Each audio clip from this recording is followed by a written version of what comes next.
नमस्कार, आप देख रहे हैं हलचल न्यूज 24। जैसा कि हमने आपसे वादा किया था कि सारण की धरती पर पहली बार हम पॉडकास्ट के माध्यम से सारण और देश के सभी ज्वलंत मुद्दों को उठाएंगे, तो आज उस मुद्दे की पहली कड़ी में हम वक्फ पे चर्चा करने जा रहे हैं और इसके लिए हमने आमंत्रित किया है सारण के वरिष्ठ अधिवक्ता और विभिन्न अधिवक्ता के संघों के पदों को सुशोभित करने के बाद अभी ये फिलहाल महिला हेल्पलाइन और एनबीपीडीसीएल के भी अधिवक्ता हैं। आइए वक्फ बिल पर चर्चा करने के लिए हम इनसे राय लेते हैं कि वक्फ है क्या और आखिर देश दुनिया में इसका विरोध क्यों हो रहा है। राजीव जी, सबसे पहले आपका हमारे स्टूडियो में अभिनंदन है। आप वक्फ के विषय में बतलाएंगे हमारे दर्शकों को कि क्यों विरोध हो रहा है। धन्यवाद। आपने सारण की धरती पर अपने चैनल हलचल न्यूज के माध्यम से जो एक नई शुरुआत की है और इस पॉडकास्ट की दुनिया में समाज के ज्वलंत मुद्दाओं को उठाने के लिए जो आपने एक सार्थक प्रयास किया है, उसके लिए सबसे पहले मैं आपको धन्यवाद करता हूँ। चलिए, आपको भी बहुत बहुत धन्यवाद।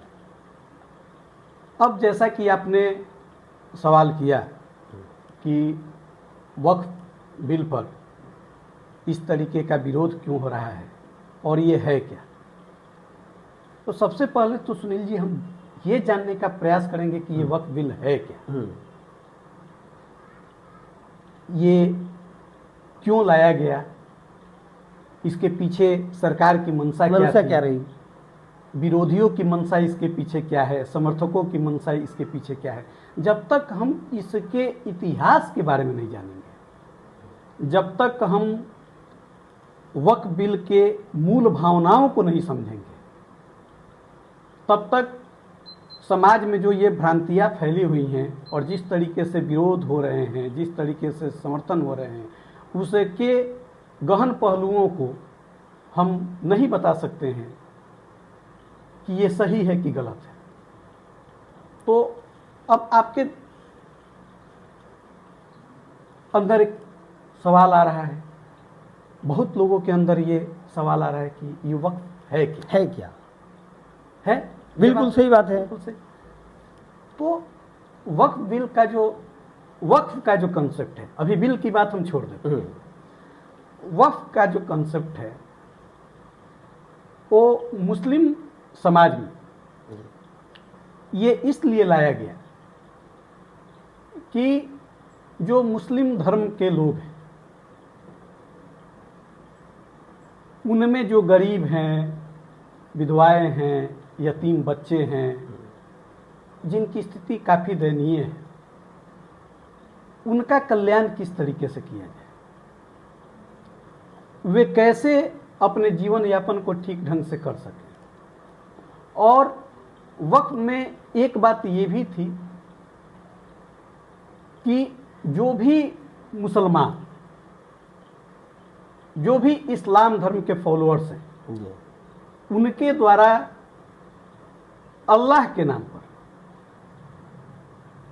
अपनी संपत्ति को दान देने की प्रथा है कि हमने अपनी संपत्ति अल्लाह के नाम पर दे दी, अब इस संपत्ति से मेरा कोई ताल्लुकात नहीं रहेगा और मेरी इस संपत्ति का सदुपयोग गरीब, विधवा, यतीम, मुस्लिमों के, यानी कि उसका कार्य अब धर्मार्थ हो गया। धर्मार्थ हो गया।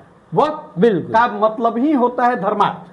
तो ठीक है, जब धर्मार्थ के नाम पर उन्होंने ये जमीन अपनी दान दे दी, तो फिर वक्फ बिल सरकार को लाने की जरूरत क्या पड़ी और इसका विरोध क्यों हुआ? बस वही बता रहे हैं। देखिए, बहुत अच्छा आपने प्रश्न किया कि धर्मार्थ, वक्फ का जो कंसेप्ट आया उसमें जो मुस्लिम धर्म के पैगंबर मोहम्मद थे, पैगंबर मोहम्मद साहब जी, उनके द्वारा बोला गया कि हम अपने वैसे गरीब, पिछड़े और जो समाज के सबसे निम्नतम वर्ग पर खड़े मुस्लिम समुदाय के पुरुष, महिला, बच्चे हैं, उनका कल्याण हम कैसे करें। इसके लिए उन्होंने अपने धर्म के लोगों को प्रेरित किया कि आपके पास अगर बहुत सारी ज़मीनें हैं, अगर आप उन ज़मीनों का सदुपयोग नहीं कर पा रहे हैं, मरने के बाद अगर उस ज़मीन का कोई रखवाला नहीं होगा, देखभाल करने वाला नहीं होगा, या जीते जी भी आप अल्लाह के और समाज के, मुस्लिम समाज के विकास के लिए अगर कुछ काम करना चाहते हैं तो आप अपनी ज़मीनों को दीजिए, ताकि आपके ज़मीनों के माध्यम से हम मुस्लिम महिलाओं, बच्चों और पुरुषों, गरीबों का कल्याण कर सकते। तो ये कॉन्सेप्ट आया उस समय से। हालांकि कुरान में कहीं वक्त की चर्चा नहीं है। ओ, तो आपको कुरान की भी जानकारी है? हाँ। यानी कि वक्त पर कई चर्चा नहीं है। वक्त की चर्चा कुरान में नहीं है। वक्त जो है वो 4 तरीके का वक्त होता है। वो भी बतलाएंगे दर्शकों को? हाँ, 4 तरीकों में कौन सा होता है? सबसे पहला जो वक्त होता है वो होता है पारिवारिक वक्त, दूसरा होता है धर्मार्थ वक्त, तीसरा होता है संयुक्त वक्त, और चौथा होता है जो कोई व्यक्ति अपना सब कुछ दे करके, और उसको ऐसे आप समझ सकते हैं कि मतलब वो अल्लाह के नाम पर अपना सब कुछ समर्पित कर दिया, अब उसको उससे कोई चीज़ का मतलब नहीं है। अब इसको अगर आप अरबी भाषा, उर्दू भाषा में जाइएगा तो उसमें इसको अल वक्फ, अल खीरी, अल वक्फ, अल अहली, अल वक्फ, अल मुश्तरक और अल वक्फ, अल इप्स। चलिए, काफ़ी गहरी जानकारी आपको, अच्छी बात है। तो ये जो है ये वक्फ का कंसेप्ट था। लेकिन आखिर सरकार को इस पर बिल बनाने की आवश्यकता क्यों पड़ी?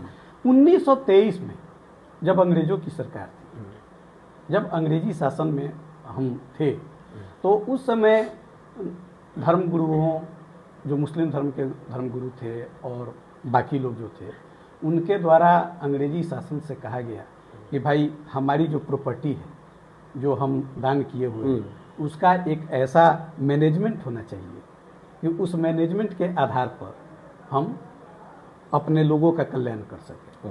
तो अंग्रेजी शासन ने मुस्लिम धर्मगुरुओं को लेकर के और अपने जो उनके जो शासक थे उनके लोगों को लेकर के एक बनाया कमेटी बना दी। ठीक, उस कमेटी में उन लोगों के द्वारा ये किया गया कि ठीक है, जो मुस्लिम धर्म के जो ये हैं उनको लेकर के, और जो सरकार के नुमाइंदे होंगे उनको लेकर के हम एक वक्फ बना देंगे, और ये वक्फ बिल की जो अवधारणा कह लीजिए, जहाँ पर कि उसको रजिस्टर्ड करने की प्रक्रिया शुरू हुई, वो 1923 से 1925 में शुरू। ठीक है। अब उसके बाद उसी कड़ी में ये आगे बढ़ते रहा, इसमें काफ़ी कुछ आते रहा, संशोधन भी हुए ये। लेकिन अब जो मूल, जो आपका प्रश्न, जो कि आप बार बार ये प्रश्न कर रहे हैं कि आखिर विरोध क्यों, तो 1995 में सरकार ने जो वक्फ बिल में जो संशोधन किया, और वक्फ बिल में कुछ ऐसे प्रावधानों को जोड़ा गया वक्फ बिल बना करके, जिनके बारे में आप सुनिएगा तो आप आश्चर्यचकित रह जाइएगा। ऐसा क्या है उस बिल में? अब 1995 का जो बिल है उसका सेक्शन 40 देखिए। जब उस सेक्शन 40 में आप जाइएगा तो उसमें ये कहा गया है कि अगर कोई संपत्ति है जिसको वक्फ घोषित किया जा रहा है, ठीक, या किया गया है, तो उस वक्फ की हुई संपत्ति को आप चैलेंज नहीं कर सकते। जैसे मान लीजिए कि आपकी प्रॉपर्टी हमने वक्फ कर दिया, तो फिर उसमें मेरा कोई चैलेंज नहीं हो सकता है? आप नहीं चैलेंज कर सकते, ये बात नहीं है। यही बात इस नई बिल में आ रही है। नई बिल में यही बात आ रही है कि अगर कोई वक्फ की संपत्ति है और वक्फ बोर्ड उसका मैनेजमेंट करना शुरू कर दिया तो आप उसको बेच नहीं सकते हैं, आप उसको लीज पर नहीं दे सकते हैं, आप उसको पट्टा पर नहीं दे सकते हैं। अस्थायी रूप से आप उसके लिए कोई भी ऐसी व्यवस्था नहीं कीजिएगा जिससे कि उससे कोई पर्सनल हित सामने आए। लेकिन इसका दुरुपयोग क्या हुआ कि वक्फ बिल, वक्फ के नाम पर जो संपत्तियां लाई गई, जो संपत्तियां इसमें जुड़ती गई, उन संपत्तियों में जो मुस्लिम धर्म के जो शीर्ष लोग हैं, उसमें मैं उलेमा और बाकी लोगों की बात नहीं कर रहा हूं, मैं खासकर राजनेताओं की बात कर रहा हूं।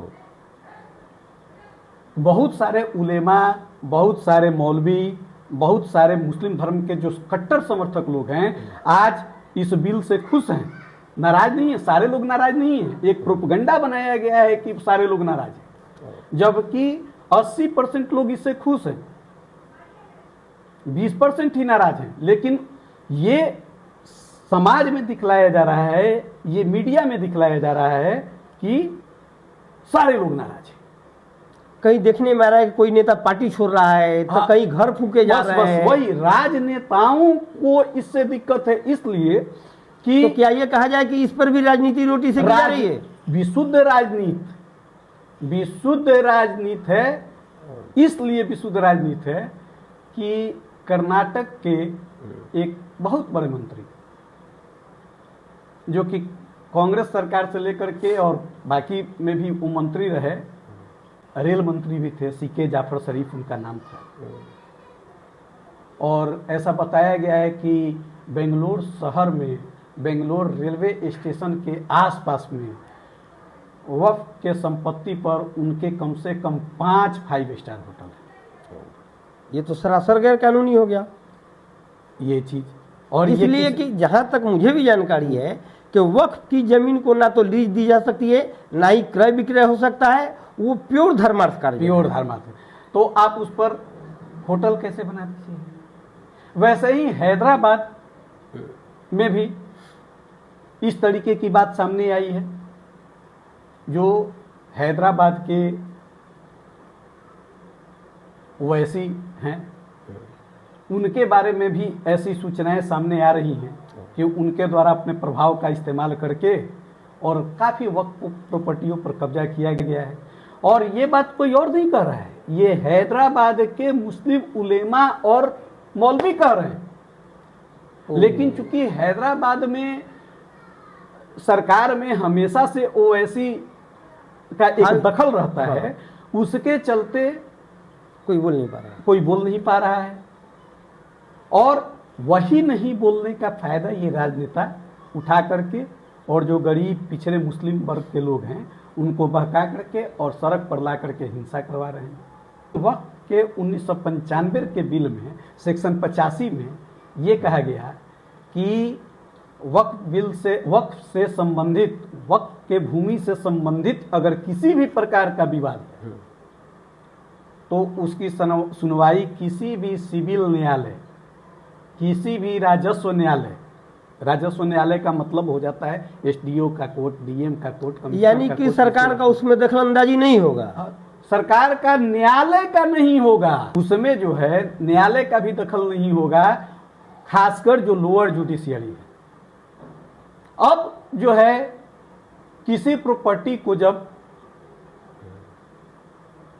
मुस्लिम समुदाय के लोग या धर्म गुरुओं के द्वारा ये कह दिया गया कि ये वक्फ की प्रॉपर्टी है, तो वहां पर ये साबित करने की जिम्मेवारी ये आपकी है कि आप इसको साबित कीजिए कि ये वक्फ की प्रॉपर्टी नहीं है।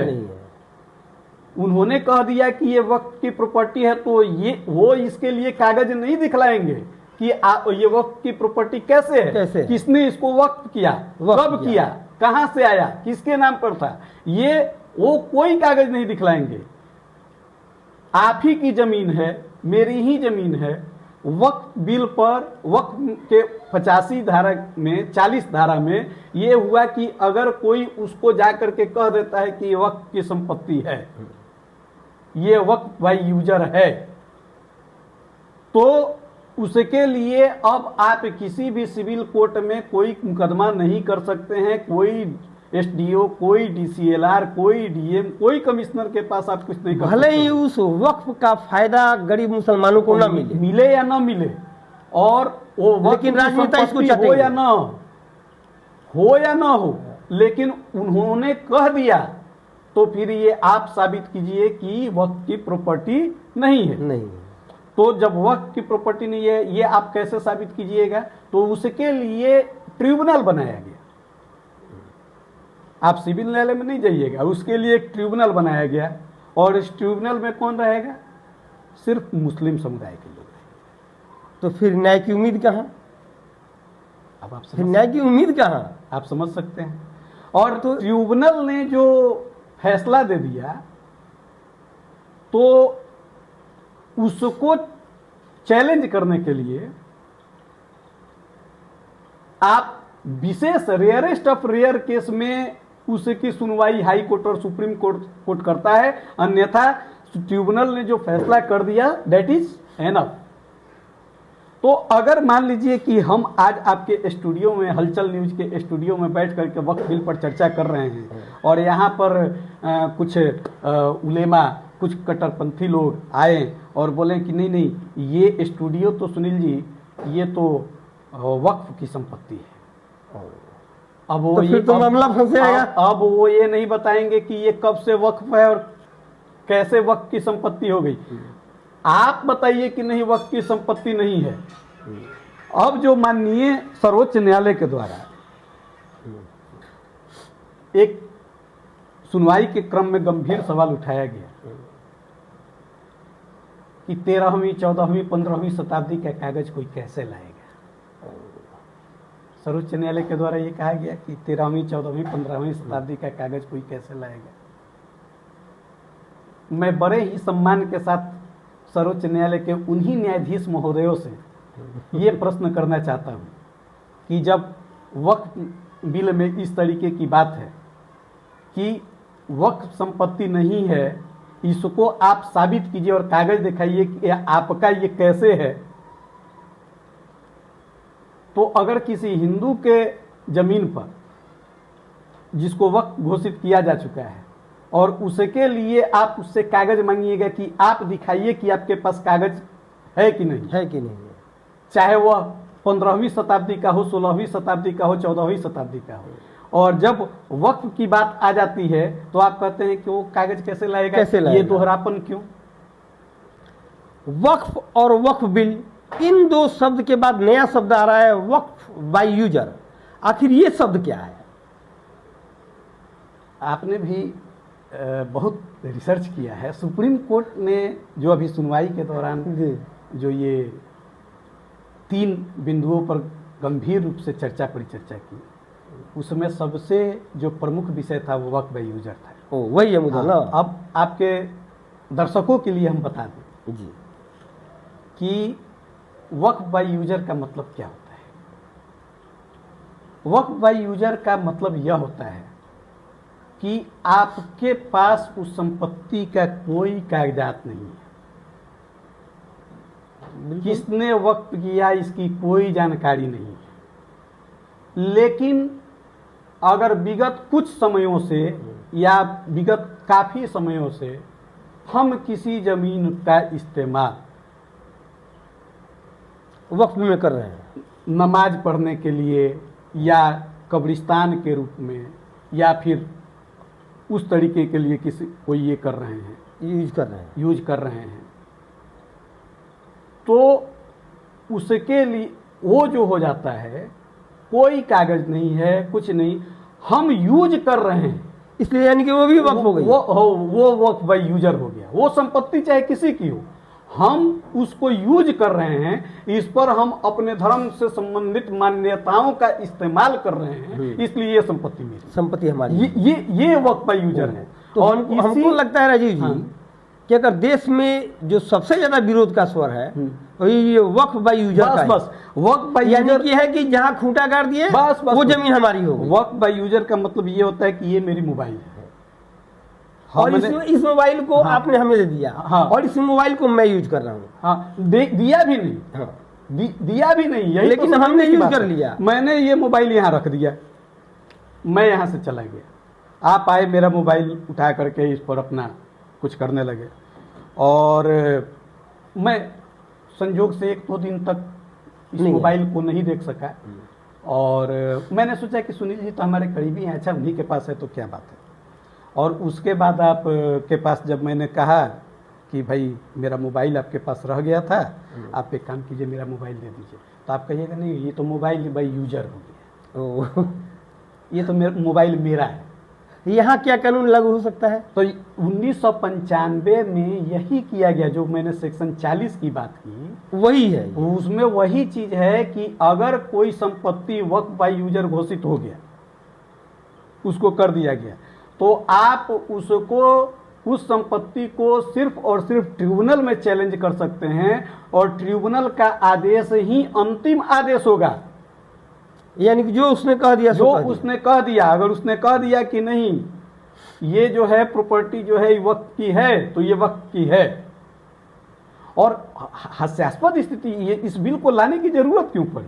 हास्यास्पद स्थिति क्या है कि इस्लाम धर्म का प्रादुर्भाव 1500-1600 साल पहले हुआ।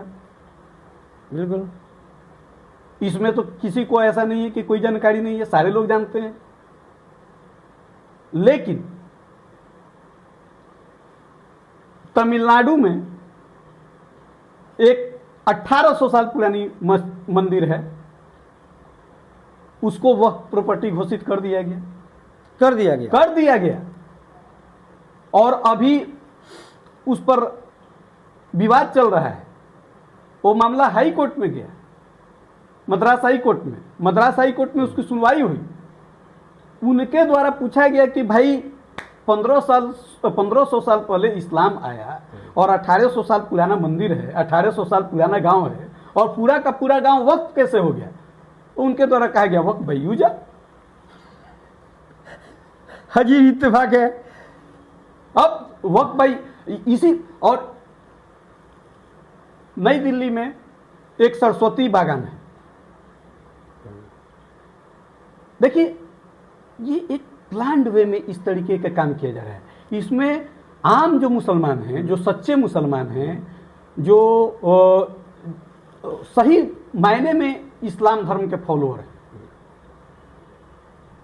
उनको इस बिल से दिक्कत नहीं है, इस बिल के संशोधन से दिक्कत नहीं है, क्योंकि वो इसकी स्थिति परिस्थिति को जानते हैं, वो इसकी सच्चाई को जानते हैं, वो खुश हैं। लेकिन जो सत्य बोलने वाले होते हैं वो जल्दी सामने नहीं आते। और मीडिया भी, और जो ऊपर बैठे हुए लोग हैं, जो चैनल हैं, वो उनकी बातों को नहीं दिखाना चाहते हैं। यहाँ पर जो दिखता है सो बिकता है। बात तो सही है।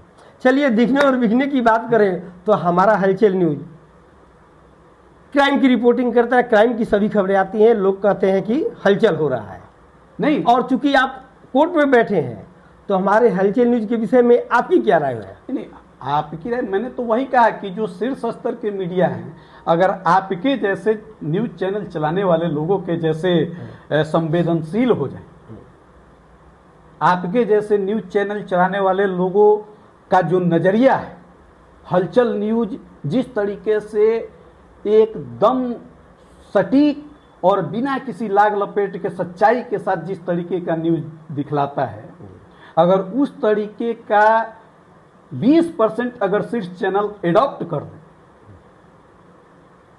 तो पूरे समाज की दशा और दिशा बदल जाएगी। चलिए, आपका बहुत बहुत आभार। मैं इसलिए ये बात आपके सामने नहीं कर रहा हूं कि मैं आपके साथ बैठ करके ये पॉडकास्ट कर रहा हूं। आपका न्यूज चैनल विगत काफी समय से चल रहा है, हम लोग की बहुत सारे विषयों पर चर्चा परिचर्चा हुई है और होती ही रहती है। समाज में हम भी बैठते हैं, आप भी बैठते हैं, और बहुत सारे बातों पर हम लोग चर्चा करते हैं। लेकिन किसके द्वारा इस तरीके की बात सोची गई कि हम सारण के धरती पर पहली बार हो सकता है कि बिहार में इस तरीके का पॉडकास्ट नहीं हुआ हो, इसके बारे में मुझे उतनी जानकारी नहीं है, लेकिन मैं इतना तो जानता हूं कि सारण के धरती पर जो आपने एक शुरुआत की है, इस शुरुआत के बाद आप देखिएगा कि आपके अनुसरण करने के लिए लोग आगे आएंगे। हो वैसे भी इसका अनुसरण मेरा होते रहा है, इसमें कोई नई बात नहीं है। तो अब सरस्वती बागान जो है वहाँ, ये प्लान वे में होता है सब काम। जब आप देखिएगा उसको तो ये बड़ी प्लान वे में होता है। पहले एक आदमी जाएगा, किसी पार्क में बैठेगा, वहाँ पर नमाज पढ़ देगा। अब उसके बाद क्या होगा कि भाई एक आदमी पढ़ रहा है, चलो पढ़ दे, कोई बात नहीं है। उसके बाद अगले सप्ताह वहाँ 5 आदमी आएंगे, 5 आदमी नमाज पढ़ेंगे, बच्चे खेल रहे हैं, चाहिए अपने, ठीक है, कोई बात नहीं, चलो भाई, किसी का धार्मिक आस्था है। उसके बाद 1 महीना के बाद वहाँ पर 500 लोग आ जाएंगे और बच्चे खेल रहे हैं, बूढ़े घूम रहे हैं, और ये तो उसके बाद बोलेंगे कि इधर से तुमको नहीं जाना, इधर नहीं खेलना है, बहुत शोर हो रहा है। क्यों? तो ये हमको नमाज पढ़ना है। अब उसमें हो गया कि ठीक है भाई, नमाज पढ़ने में कितना समय लगेगा, 5, 10, 15 मिनट लगेगा, चलो 15 मिनट हम अपना खेल बंद कर देते हैं। उसके बाद 1000 आदमी आएगा और उसके बाद वहाँ एक बोर्ड लगा देगा कि ये संपत्ति वक्त की है, अब इसमें कोई भी टहलने नहीं आएगा, कोई बच्चा खेलने नहीं आएगा, कोई घूमने नहीं आएगा, ये पार्क नहीं है, ये वक्त की संपत्ति है। क्यों? क्योंकि ये वक्त बाई यूजर है। अब तो आपके दर्शक समझ गए होंगे। एक इसमें महत्वपूर्ण चीज जो अभी सुप्रीम कोर्ट में सुनवाई हुई, सुप्रीम कोर्ट ने एक सवाल किया, जैसा कि मैंने अभी तुरंत आपसे कहा था कि 13वीं, 14वीं, 15वीं शताब्दी का कागज कोई कहां से लाएगा। आपको सुनील जी याद होगा, और सारे लोगों को, चाहे वो हिंदू धर्मावलंबी हो या मुस्लिम धर्मावलंबी हो, जो समाज से जुड़े हुए व्यक्ति हैं, उन सारे लोगों को ये चीज ज्ञात है कि जब श्री राम मंदिर के लिए सुनवाई हो रही थी, बाबरी विध्वंस ढांचे पर जो सुनवाई हो रही थी, उस सुनवाई के क्रम में सर्वोच्च न्यायालय के द्वारा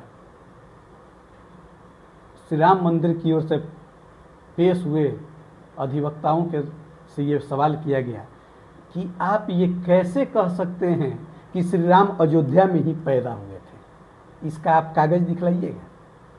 और इस पर बहुत सारे मुस्लिम धर्मावलंबी और जो लेफ्टिस्ट माइंड के लोग हैं और उस तरीके के लोगों ने कहा कि हाँ भाई, कागज आप दिखलाइए, अयोध्या में ही पैदा हुए। अयोध्या उत्तर प्रदेश वाली थोड़े है, एक अयोध्या तो इंडोनेशिया में भी है, एक विदेश में भी है, तो कहीं वहां के अयोध्या में तो नहीं पैदा हुए थे। तो आप ये बताइए कि नहीं, जो उत्तर प्रदेश में जो अयोध्या है उसी में श्री राम पैदा हुए थे, इसका कागज दिखलाइए। और सुप्रीम कोर्ट ने भी कहा कि यहाँ दिखलाइए।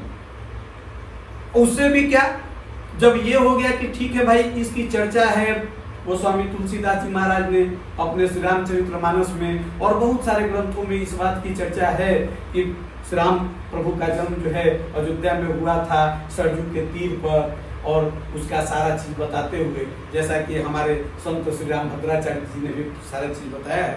तो ये बताया गया, लेकिन उसके बाद हुआ कि ये आप कैसे कह सकते हैं कि ये जो बाबरी विध्वंस जो हुआ है उसी एग्जैक्ट प्लेस पर हुआ था, उसका कागज कहां से लाइएगा। तो मैं बड़ी विनम्रता से अपने जो सुप्रीम कोर्ट के सुप्रीम बॉस लोग हैं उनसे ये पूछना चाहता हूँ कि श्री राम मंदिर के लिए आपको कागज की जरूरत है, राम पैदा हुए थे कि नहीं, इसके लिए आपको कागज की जरूरत है। राम मंदिर और राम का जन्म उसी परिसर में हुआ था, इसके लिए आपको कागज की जरूरत है। लेकिन 13वीं, 14वीं, 15वीं शताब्दी का कोई मस्जिद है या नहीं, अभी तो इसी पर गंभीर विषय है कि वो मस्जिद है या नहीं, और उसके लिए आप कह रहे हैं कि कागज कहां से लाए। तो ये चीज तो सब पर लागू होना चाहिए, बिल्कुल होना चाहिए।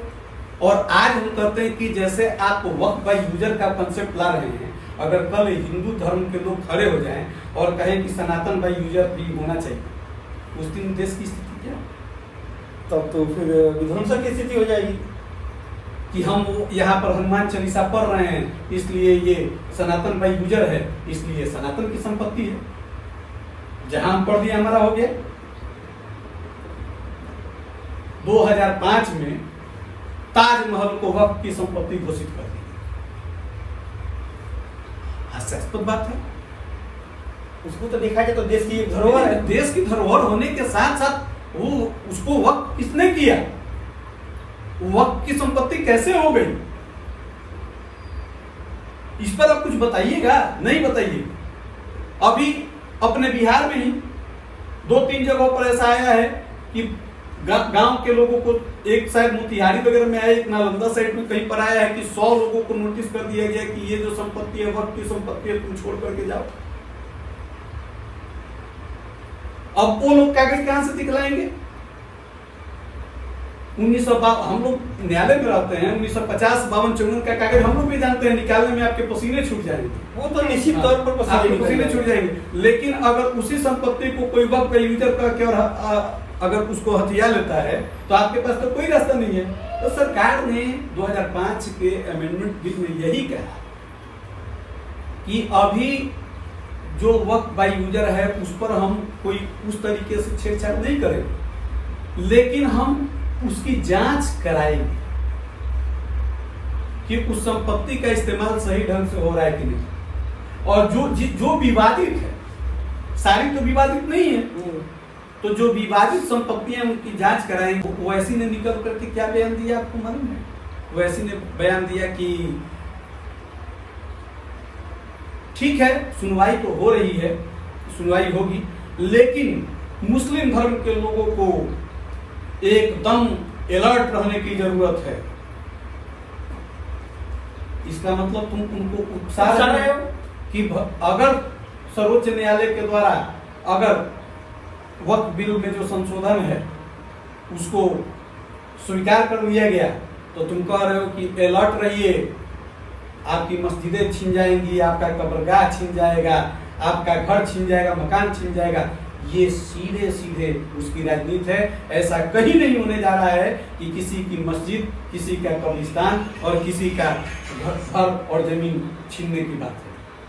ये तो सीधा सीधी एक प्रॉपर्टी के मैनेजमेंट का मामला है। ये प्रॉपर्टी सच्चर कमेटी ने अपने रिपोर्ट में कहा था कि वक्फ के पास जितनी प्रॉपर्टी है उससे 12,000 करोड़ रुपया सालाना की इनकम हो सकती है। और जबकि इस पर उसके आका लोग कब्जा जमाए हुए। और जब सच्चर कमेटी ने कहा, उसके बीते हुए इतने दिन हो गए, और उस समय जब सच्चर कमेटी ने कहा कि इससे 12,000 करोड़ का इनकम हो सकता है, उस समय वक्फ की संपत्ति 3 लाख एकड़ थी और आज वक्फ की संपत्ति 9,60,000 एकड़ है, जो कि देश में सेना और रेलवे के बाद सबसे ज्यादा जमीन अगर किसी के पास है तो वक्फ के पास है। और सबसे तीसरा सबसे बड़ा लैंड लॉर्ड वक्फ। और आप कहते हैं कि मुस्लिमों की स्थिति सबसे दयनीय है, उनके पास खाने का नहीं है। तो फिर उस लैंड का चर्चा आ रही है तो फिर देखा जाए तो अंत्योदय अन्न योजना, अंत्योदय अन्न योजना का सबसे बड़ा लाभार्थी कौन है? बड़ा सवाल है। अंत्योदय अन्न योजना हो गया, उज्ज्वला का सिलेंडर हो गया, या फिर जो और भी योजनाएं सरकार, आयुष्मान कार्ड का योजना हो गया, उसमें मुस्लिम लोगों की संख्या देश में जैसा कि बोला जा रहा है कि 14% 15% है, लेकिन लाभार्थी 38%। लाभार्थी 38%। हाँ।